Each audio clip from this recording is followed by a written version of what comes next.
Bonjour, je suis Catherine Christians, je suis la coordinatrice du Parc Bleu de l'Eurométropole Lille-Kortrijk-Tournai. L'Eurométropole, c'est un groupement européen de coopération territoriale qui travaille pour la Wallonie-Picardie, une grande partie de la Flandre occidentale et la métropole européenne de Lille. On va vous présenter aujourd'hui le Parc Bleu de l'Eurométropole. Donc le Parc Bleu de l'Eurométropole, ça concerne 5440 km de voies d'eau, dont 300 km navigables.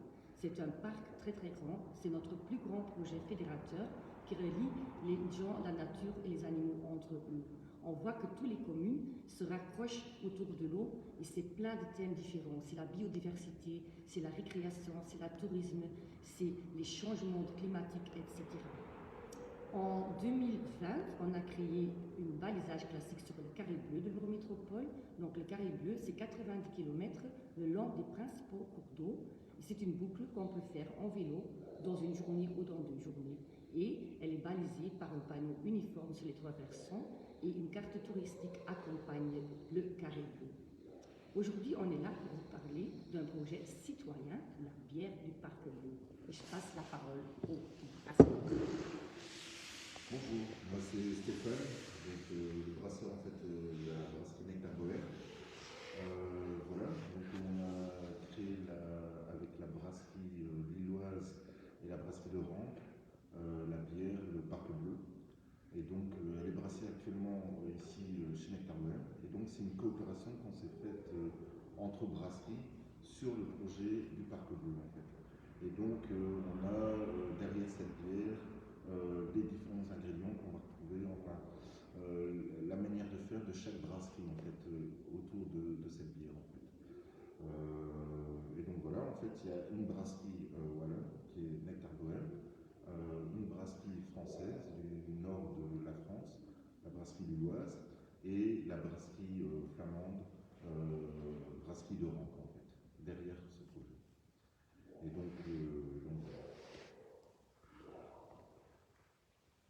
Bonjour, donc moi c'est Jonas, brasserie lilloise, on est basé à Ranque.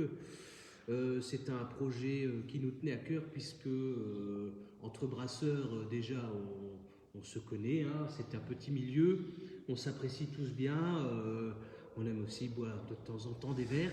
Et ce projet a permis de nous retrouver autour d'une table et de pouvoir participer donc à la promotion de notre région.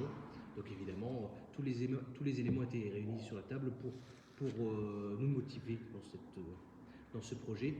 Donc voilà, ma contribution en tant que brasseur français, ça a été surtout d'apporter l'orge, puisque c'est de l'orge qui vient des Hauts-de-France et aussi un peu le Grand Est, qui a été malté en Belgique, à Belleuil. Donc déjà, par nature, des matières premières, il y a toujours eu un échange entre la France et la Belgique.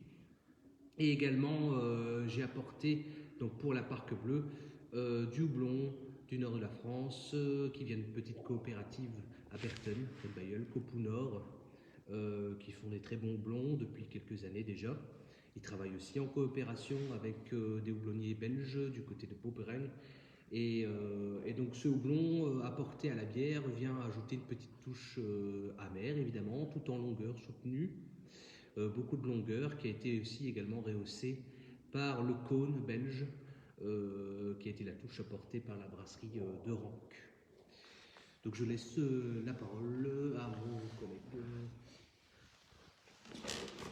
Bonjour, moi c'est Jeff de la brasserie de Ranque. Donc on est basé à Dottigny. Nous sommes flamands au départ, donc on est la brasserie flamande la plus wallonne et la brasserie wallonne la plus flamande.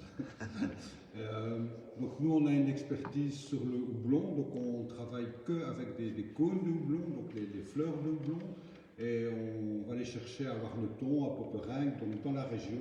On stocke tout ça en chambre froide durant toute l'année.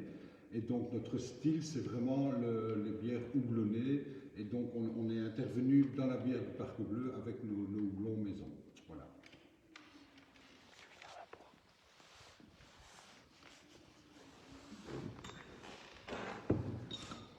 On va passer à la dégustation.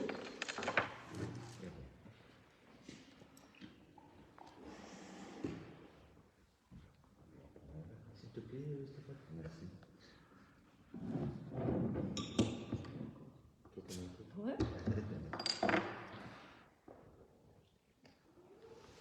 Donc un mot peut-être sur la robe déjà de la bière. On est sur une blonde légèrement dorée. La couleur vient du malt Panal, qui est aussi la signature de Stéphane. Stéphane qui fait des bières simples et en même temps de caractère, des bières de ferme, des bières de saison. Donc on est un peu sur ce style de bière, évidemment avec les houblons dont on a parlé juste avant, qui viennent donner un peu de nuance et de la longueur en bouche, surtout le cône. Donc voilà, très belle robe, mousse très compacte, pétillance fine mais soutenue, et en bouche. En bouche, mais Santé déjà. santé. Donc on a des houblons plutôt casquettes centenaires qui vont apporter un côté orange et mandarine au niveau des arômes. Une légère amertume, et alors on sent vraiment le cône par exemple de chez Doranque, et aussi au niveau de la pétillance, de la production, donc on est sur des bières de refermentation, donc très longues au niveau garde et tout ça. Donc là chez Nectar Bohème, on est plutôt sur niveau qualité que quantité en fait, et donc on peut se permettre, enfin moi je peux me permettre de partir sur du temps au niveau de la production. Donc il y a les 3 semaines de garde, et il y a de la refermentation de bouteille de plus ou moins 3 semaines aussi, ce qui apporte quelque chose en plus à la bière en fait. Et la fine pétillante, ça c'est une de mes signatures. J'aime pas en fait les bières avec la grosse pétillance, et là on est servi quoi. On a quelque chose qui rappelle chacune des brasseries.